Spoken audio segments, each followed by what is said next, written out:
Or you're standing in your kitchen watching water drip from the ceiling where it shouldn't be dripping. You just had this fixed 2 months ago, paid hundreds of dollars, and now it's leaking again from a different spot. You can see the water stains spreading, and you know this means more money, more contractors, more disruption.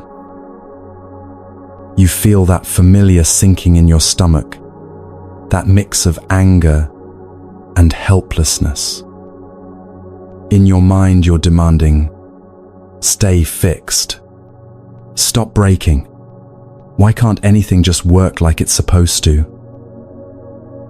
Or you're watching your elderly parents struggle to remember your name for the 3rd time this visit. They look at you with that confused expression, searching for something that's slipping away, and you can see them getting frustrated with themselves. Last month, they remembered perfectly. Last year, they were still sharp, still fully themselves. You feel it in your throat, that tightness that comes before tears. In your mind, you're demanding, remember, come back. Don't leave me while you're still here. Watch what happens in each of these moments. Your mind, demanding sleep, becomes more agitated with each demand. The very act of insisting, I must sleep now, activates your nervous system, floods you with stress hormones, guarantees the wakefulness you're fighting against. Your demand creates the exact opposite of what you want. And at 2 in the morning, you're lying there exhausted but wired, having spent hours battling your own mind instead of simply being present with sleeplessness until sleep naturally arrives. Your ceiling, indifferent to your frustration, continues dripping.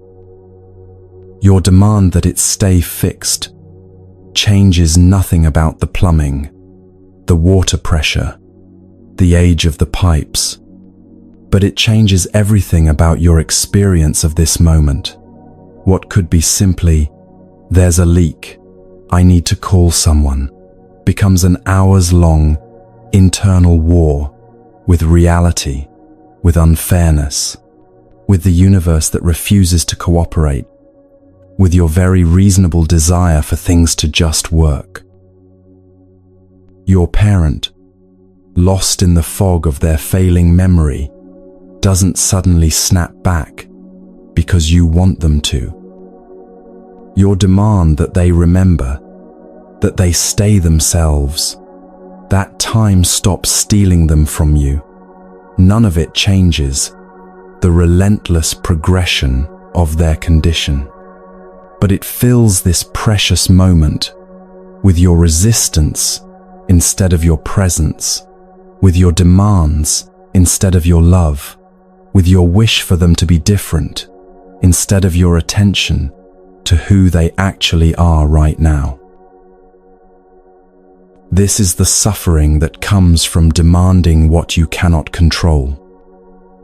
Not the pain of the situation itself, that's real and unavoidable, but the additional layer of suffering you create by insisting reality should be other than it is.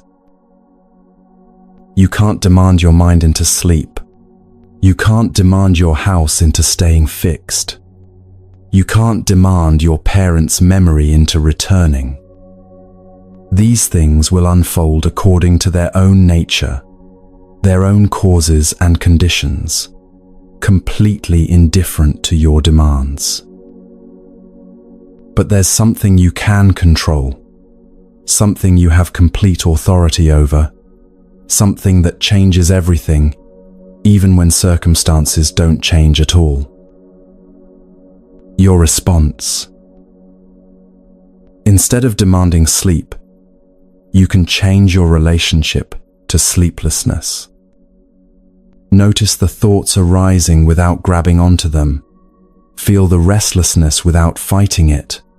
Let your body simply rest, even if sleep doesn't come. You can't force sleep, but you can stop forcing wakefulness through your resistance. Sometimes when you release the demand, sleep arrives on its own. Sometimes it doesn't, but you rest anyway because you've stopped exhausting yourself, fighting what is.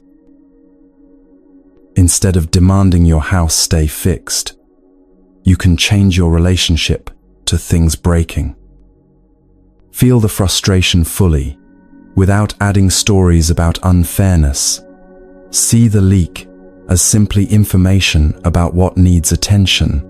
Take action without the overlay of outrage that this is happening again. You can't control whether things break, but you can stop breaking yourself against the reality that they do. Instead of demanding your parent remember, you can change how you're present with them right now. Release the demand that they be who they were and meet who they are now. Hold their confusion with tenderness instead of resistance. Speak your name gently without making them feel ashamed for forgetting. Treasure this moment of being together, even though it's not the moment you wish you were having. You can't stop the progression of their illness, but you can stop missing the connection that's still available because you're demanding the connection that's no longer possible. This is where your actual power lives. Not in controlling circumstances, but in choosing how you meet circumstances. Not in making reality different, but in transforming your relationship to reality. So stop demanding from the world. Stop demanding from other people. Stop demanding from your own body and mind as if they're servants who must obey.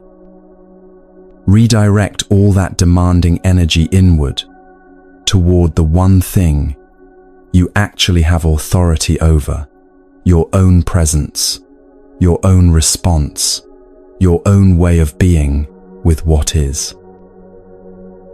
This is your life. Not the life you wish you had, not the life you think you deserve, but this actual life, unfolding right now.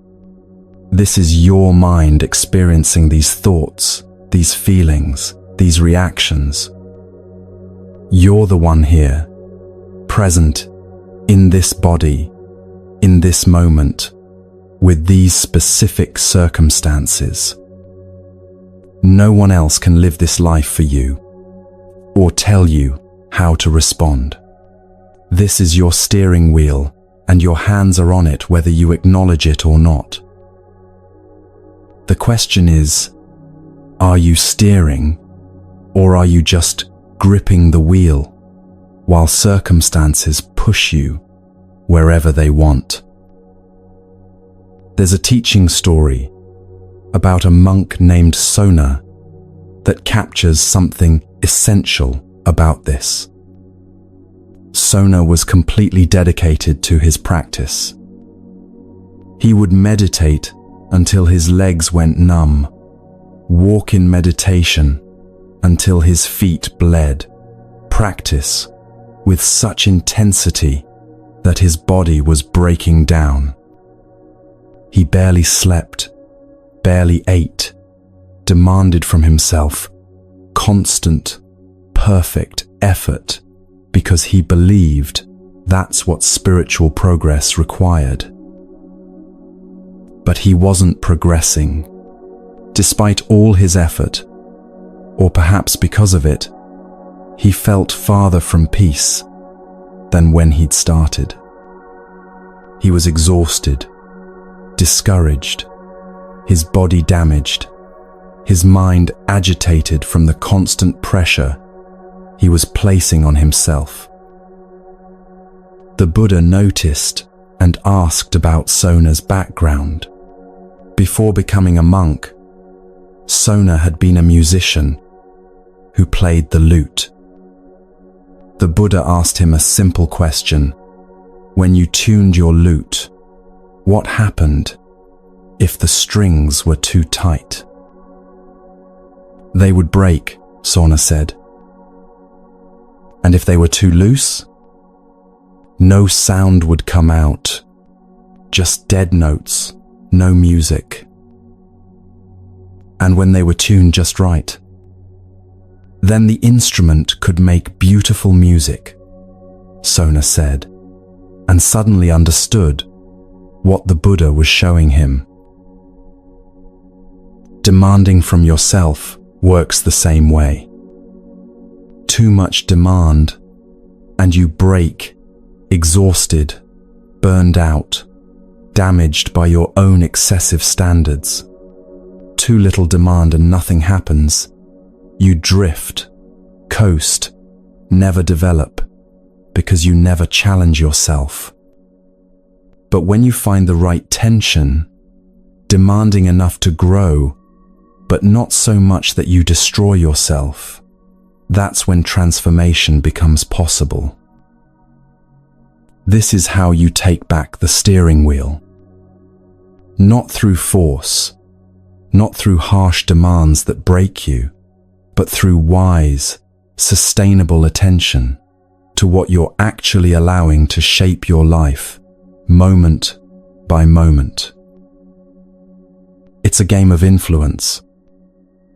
Everything you encounter influences you, conditions you, shapes the grooves your mind naturally follows. The question is whether you're choosing those influences consciously or just accepting whatever comes your way. Look at your physical environment right now. What's around you? Is the space you inhabit supporting who you want to become, or reinforcing who you've always been? The clutter you see every day trains your mind toward chaos. The order you maintain trains your mind toward clarity. These aren't just aesthetic choices. They're choices about what influences your consciousness every single day. Look at your morning routine, those first moments after waking, when your mind is most impressionable. What's the first thing you do? Rush immediately into demands and obligations. That trains you to live reactive, always responding to external pressure. Or do you create even 5 minutes of settling into yourself before engaging with the world? That trains you to live from your own center instead of from constant reaction. Look at who you turn to when you're struggling. Not whether you reach out. That's healthy, but who you reach out to and what they reinforce. Some people, when you share your difficulties, immediately join you in outrage or helplessness, amplifying your distress. Others help you find your own steadiness again, reflecting back your capability without dismissing your pain. Who you turn to repeatedly shapes whether you're conditioning helplessness or resilience.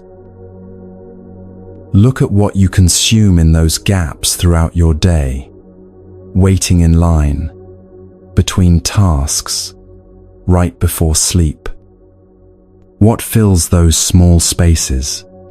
Content designed to agitate and engage, keeping your nervous system activated.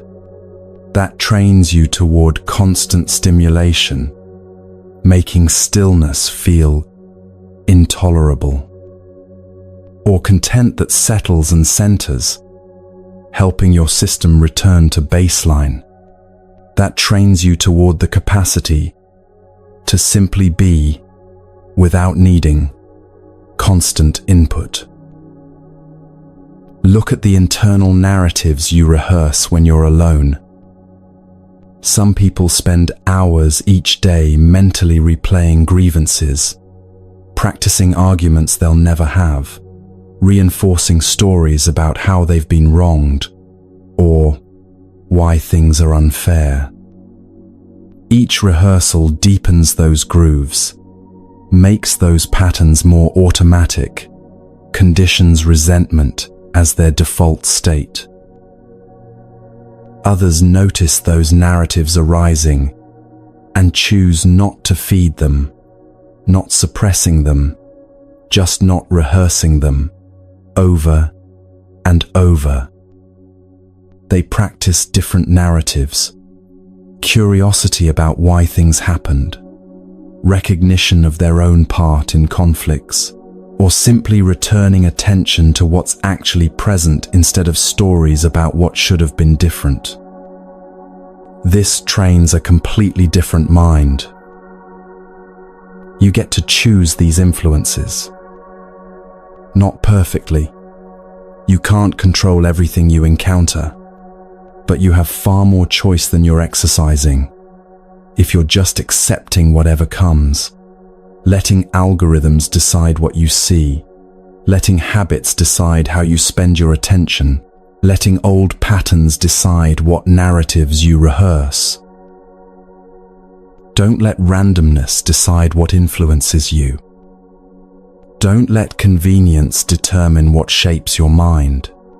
Don't let everyone else's choices about what's normal define what you allow into your consciousness. You choose what's good for you. Not what feels easy right now, but what will serve you 10 years from now. Not what everyone else is doing, but what actually supports the person you're trying to become. Not what's comfortable or convenient, but what aligns with the life you're actually trying to live. Every small choice is a vote. The environment you create, the routine you establish, the people you seek out when struggling, the content you consume in spare moments, the narratives you rehearse when alone, each one is casting a vote for who you're becoming. Are you voting for someone more awake or more asleep, more reactive or more responsive, more scattered or more centered, more trapped in patterns or more free? The steering wheel is in your hands. You've been holding it this whole time, even when you thought circumstances were driving, even when you felt powerless, even when you blamed everything outside yourself for where you ended up. Your hands are on the wheel. The question is whether you're going to steer. This is your life, this messy, imperfect, challenging, beautiful life that keeps refusing to be what you demand it should be. This is your mind, this complicated, powerful, trainable mind that's been conditioned by everything you've encountered and can be reconditioned by choices you make right now. Stop demanding from what you can't control. Start demanding from yourself, not harshly, not excessively, but with the wise tension of a well-tuned instrument that's ready to make music. Take control. Choose what influences you. Decide who you're becoming through 10,000 small choices that no one else will ever see, but that will accumulate into the person you are 10 years from now. And this changes everything about how you handle difficult situations.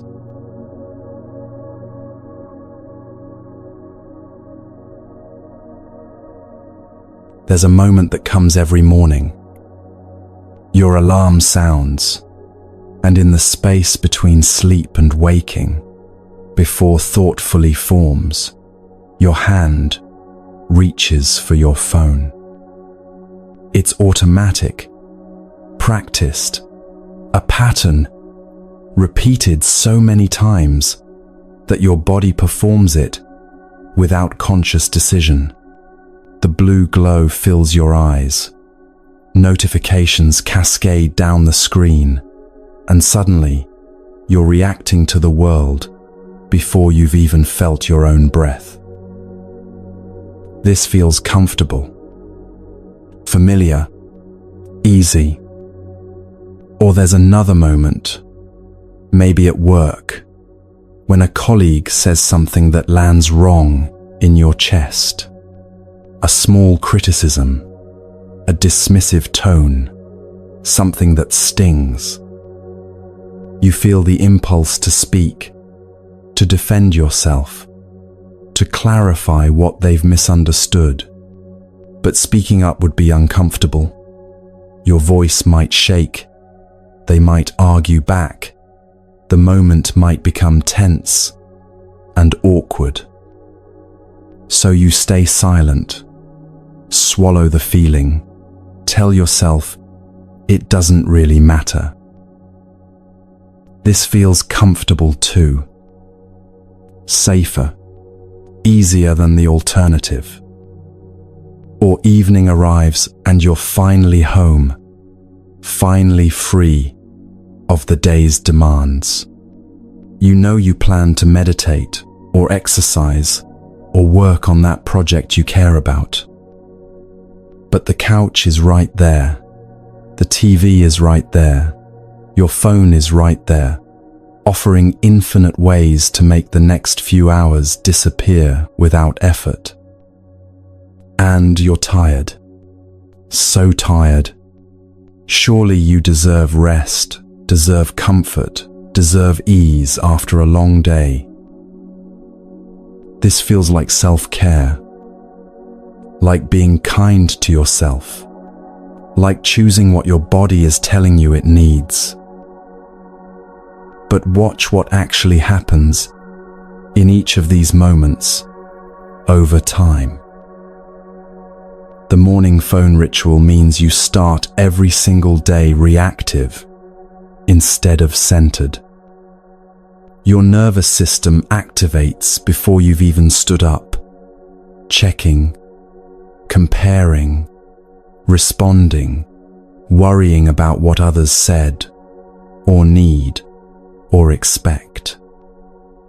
You condition yourself to need external input before you can feel awake, to check for validation before you can feel okay, to consume information before you know what you actually think, or feel, or want.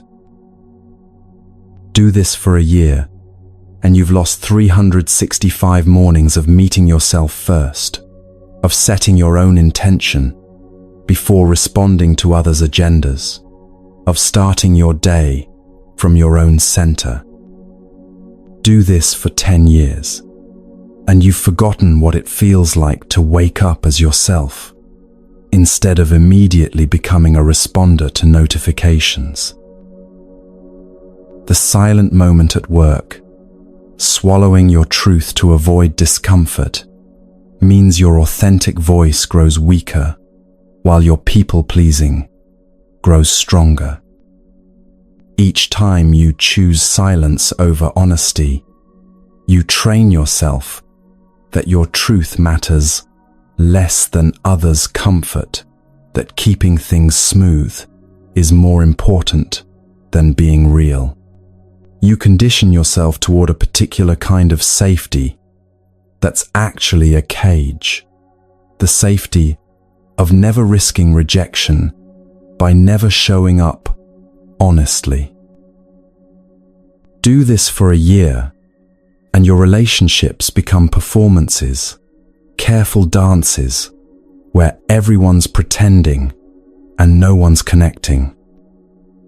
Do this for 10 years and you wake up one day realizing you're surrounded by people who know your mask but not your face, who like the version of you that never makes waves, but have no idea who you actually are beneath the performance. The evening collapse into distraction, choosing comfort over commitment, means your dreams stay dreams while your days disappear into other people's content. Each time you choose easy over meaningful, you train yourself that immediate comfort matters more than long-term development, that how you feel right now should determine what you do, that tired is a reason to stop rather than just a sensation to be present with while you do what matters anyway. Do this for a year, and the gap between who you are and who you want to become grows wider. Do this for 10 years, and you look back on a life where you meant to write the book, build the skill, create the thing, become the person, but you were tired, it was uncomfortable, scrolling was easier. This is what's actually happening when we let comfortable and uncomfortable determine our choices.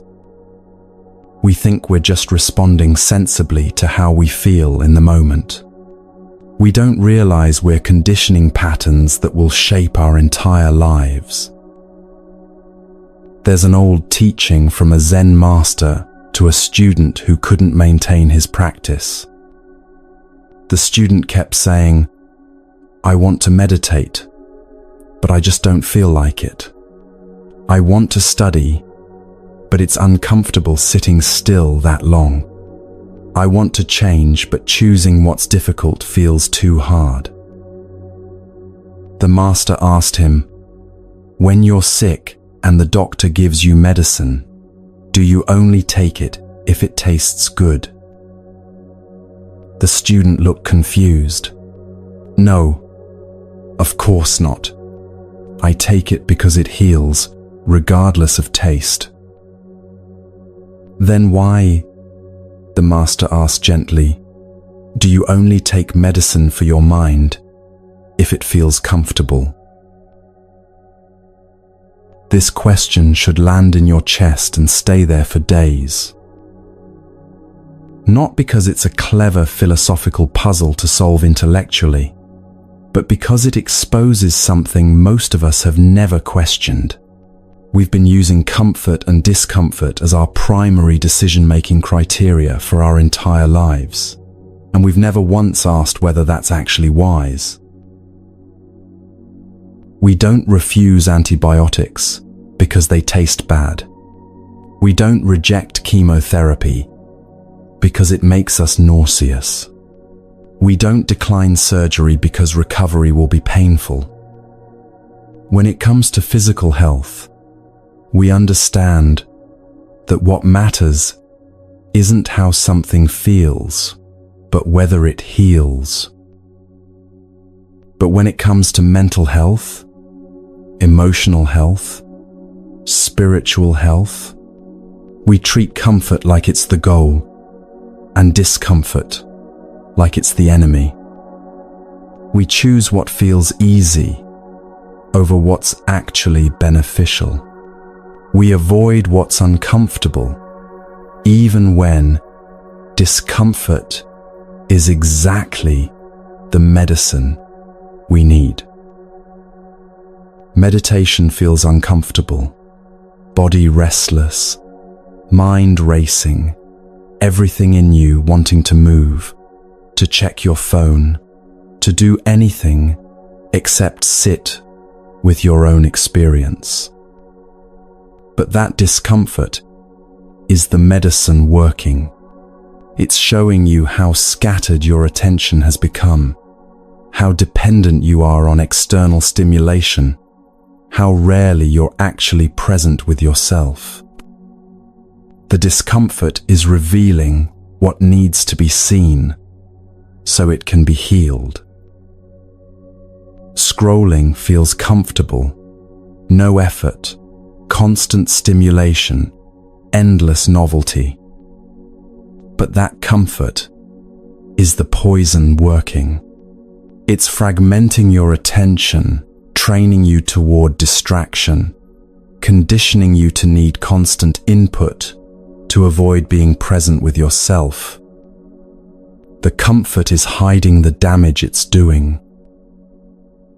The difficult conversation with your partner feels uncomfortable, vulnerable, risky, potentially conflict-creating. But that discomfort is the medicine. It's creating space for real intimacy, building genuine trust, allowing both of you to be seen rather than just safe.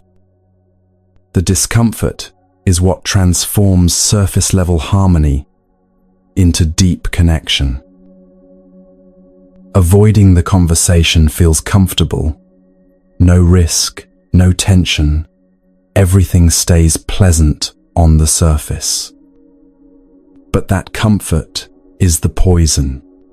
It's letting distance grow silently, allowing small resentments to accumulate, trading long-term intimacy for short-term ease. The comfort is killing your connection so slowly you don't notice until it's gone. Exercise when you don't feel like it feels uncomfortable. Body resisting, mind producing excuses. Bed or couch looking so appealing.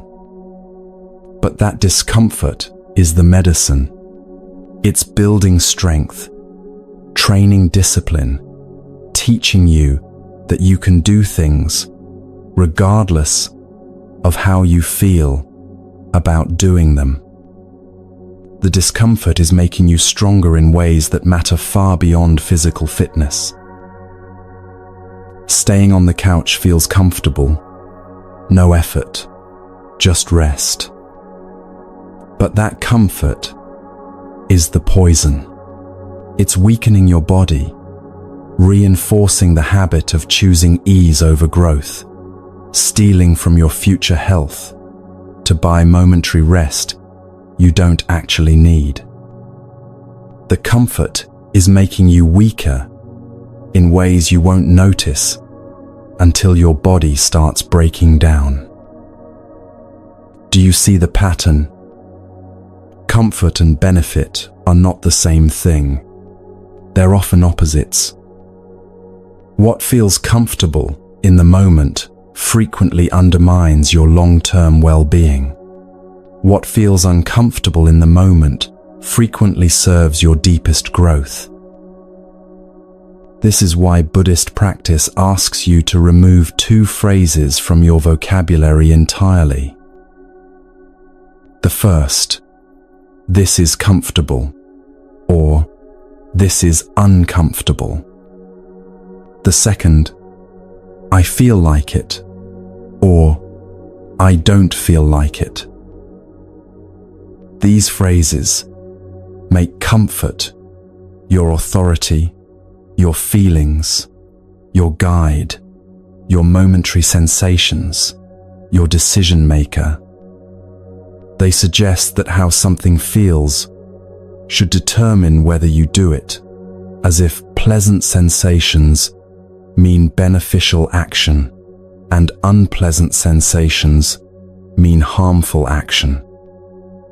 But this is completely backwards from how growth actually works. Replace "Is this comfortable?" with "Is this beneficial?" Replace "Do I feel like it?" with "Does this serve my growth?" These questions change everything because they shift your criteria from sensation to wisdom, from momentary feeling to long-term development, from comfort-seeking to purpose following. You don't feel like meditating this morning. So what? You're not feeling like it is just a pattern of resistance that's been conditioned through repetition. It has no more authority than a craving for sugar or an itch that demands scratching. Notice, I don't feel like it, as a thought arising in your mind. Acknowledge it without judgment, and then meditate anyway, not despite the feeling, but with complete indifference to it. The conversation feels uncomfortable. So what? Your discomfort is just your nervous system trying to protect you from potential conflict, an old survival mechanism that can't distinguish between genuine threat and simple challenge. Thank it for trying to help. Acknowledge that you feel the discomfort, and then speak your truth anyway, because honest communication serves the relationship more than comfortable silence ever could. You feel like collapsing into distraction after work? So what? You're feeling like it is just fatigue mixed with habit, your body's preference for ease mixed with years of conditioning toward avoidance. Notice the feeling, be present with the tiredness, and then do what matters anyway, because your life is built through what you actually do, not through what you feel like doing. When you remove comfort and feeling like it as your decision criteria, you discover something profoundly liberating.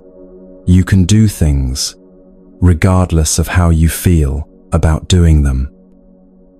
Your actions become independent of your passing emotional weather.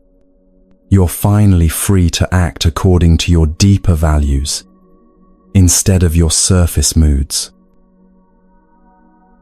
This doesn't mean becoming masochistic or seeking discomfort for its own sake.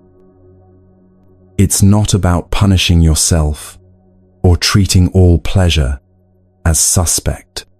It means discomfort stops being a reason to quit, and comfort stops being a reason to continue.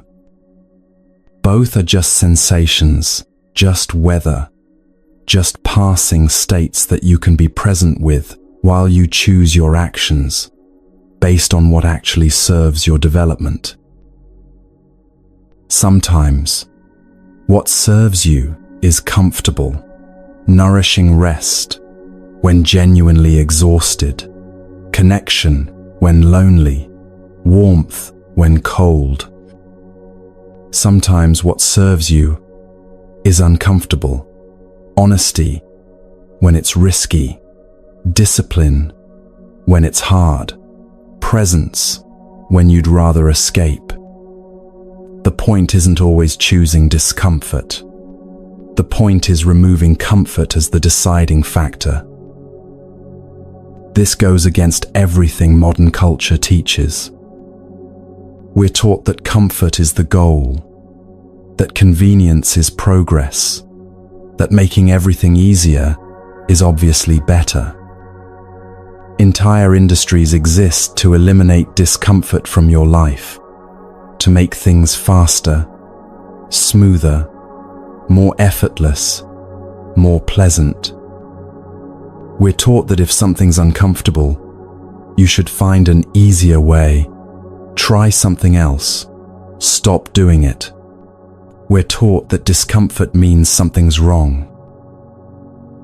Buddhist teaching says discomfort often means something's right. Right in the sense that you're working at your growing edge. Right in the sense that you're choosing what serves over what's easy. Right in the sense that you're training yourself in ways that matter. You don't go to the gym to be comfortable. You go to strain, to challenge, to push past current limits. The discomfort is the point. That's what creates strength. If you only lift weights that feel comfortable, you never get stronger. The same principle applies to every dimension of growth. Mental strength comes from thinking through difficult problems, even when it's easier to give up. Emotional maturity comes from staying present with difficult feelings, even when it's easier to numb out. Spiritual depth comes from facing your own patterns, even when it's easier to stay distracted. In every case, discomfort signals you're working at your edge rather than staying in your comfort zone. This requires maturity that our culture doesn't cultivate. Maturity means being able to choose long-term benefit over short-term pleasure. It means sacrificing immediate comfort for future well-being, enduring present difficulty for eventual growth, delaying gratification because you can see beyond this moment to where your choices actually lead. Children can't do this yet. A child always chooses candy now over health later, distraction over lesson, immediate comfort over long-term benefit. That's not a failing, just a developmental stage. Their brains haven't developed the capacity to weight future consequences against present desires. But many adults operate the same way.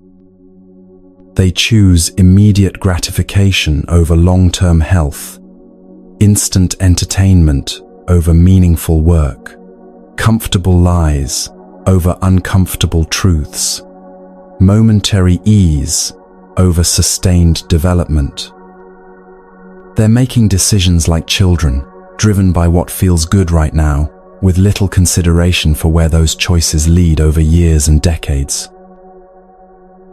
Maturity is the capacity to hold a longer view, to see that the workout you don't feel like doing today contributes to the vitality you want at 70, to understand that the difficult conversation you're avoiding now will either happen later under worse circumstances or slowly poison your relationship through years of accumulated silence. To recognize that the meditation you skipped this morning is one more missed opportunity to train the mind that will serve you every moment of every day for the rest of your life. Pleasant and beneficial are not the same thing. Pleasant is what feels good right now. Beneficial is what serves your growth, your health, your freedom, your deepest values over time. When they overlap, wonderful, enjoy it.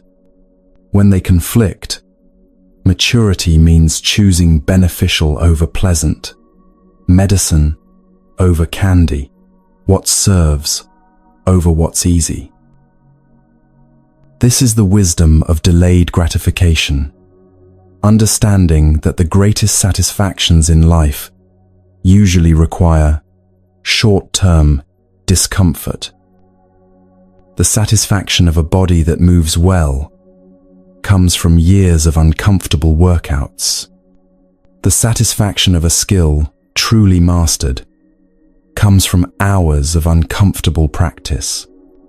The satisfaction of relationships that go deep comes from countless uncomfortable moments of choosing honesty over harmony. The satisfaction of a mind that's free comes from years of uncomfortable encounters with your own patterns. None of it's comfortable in the moment. All of it creates something more valuable than comfort ever could. A life actually lived, rather than just survived. a self actually developed rather than just maintained, a presence actually cultivated rather than constantly avoided. But people often confuse this with one of Buddhism's most misunderstood teachings.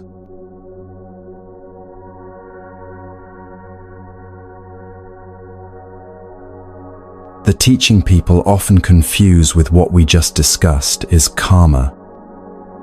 And the confusion about karma might cause more suffering than any other misunderstanding in Buddhist practice.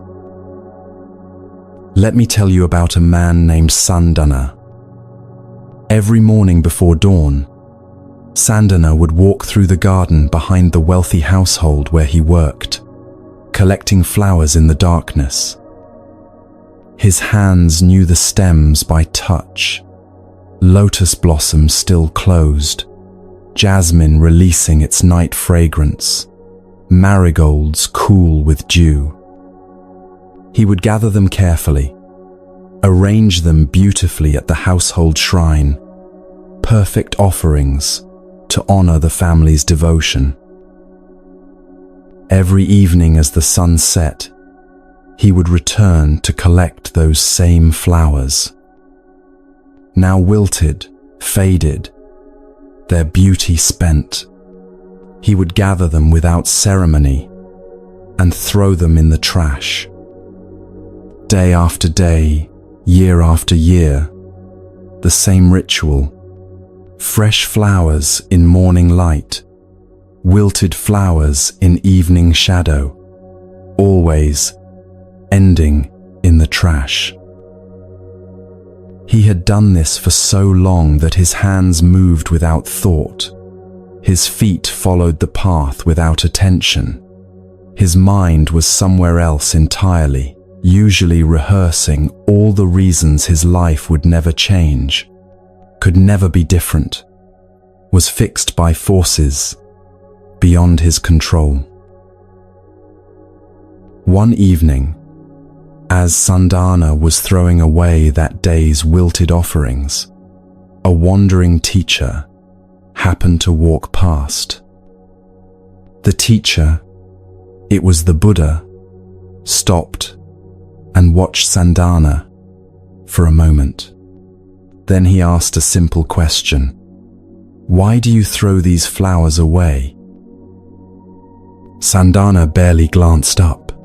Because they're finished, used up, no longer beautiful. What else would I do with them? The Buddha stepped closer, picked up one of the wilted blossoms from the trash, held it gently in his palm.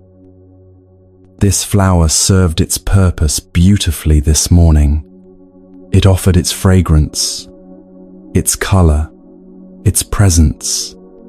Now it's transformed into something different, and you call it waste.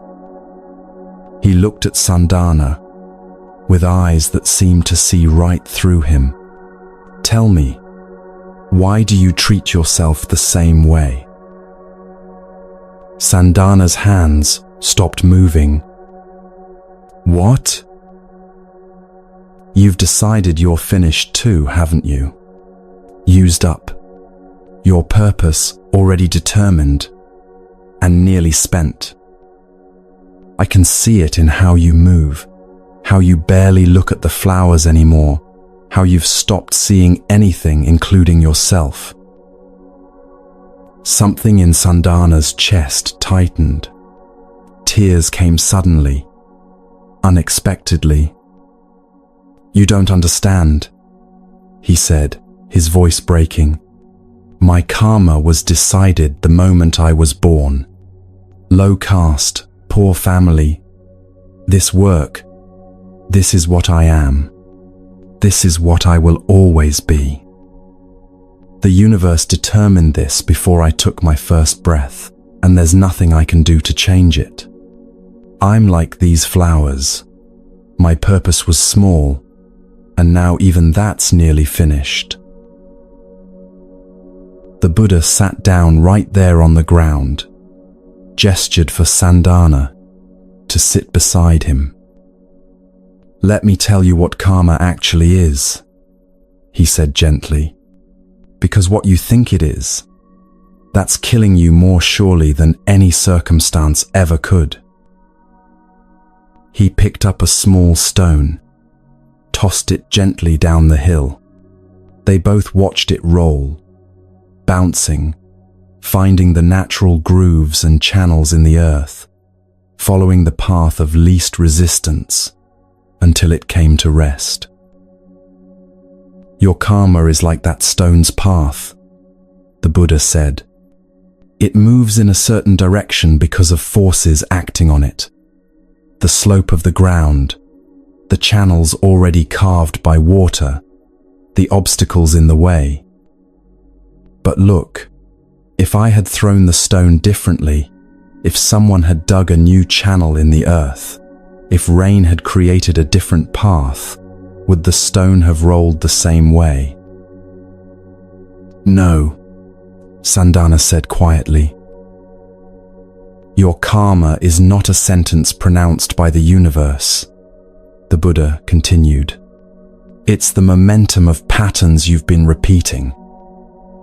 Every time you think, 'This is all I am,' you carve that channel deeper.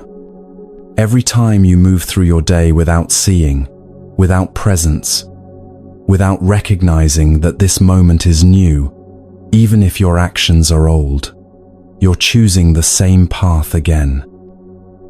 Not because you must, but because that path is so familiar, your feet follow it automatically." Sandana looked at his hands, rough from years of work, stained with flower stems and earth. "But I've been walking this path my whole life," he said. "How can I possibly walk a different one now?" "The same way flowers transform," the Buddha said, holding up the wilted blossom again. "This flower didn't choose to be a bud, didn't choose to bloom, doesn't choose now to wilt. But in every stage, it's completely itself, completely present to its own transformation. It doesn't spend its blooming morning that it's not still a bud, doesn't spend its wilting morning that it's no longer blooming. It transforms naturally because that's what living things do." He handed the wilted flower to Sandana. "You're a living thing too. You're transforming whether you notice it or not. The question is whether you'll transform consciously, choosing the direction, or unconsciously, just following old grooves carved by old thoughts." Something shifted in Sandana as he held that wilted flower. He'd held thousands of them, thrown thousands away, without really seeing them. But now, looking at it, really looking, he saw it wasn't waste at all.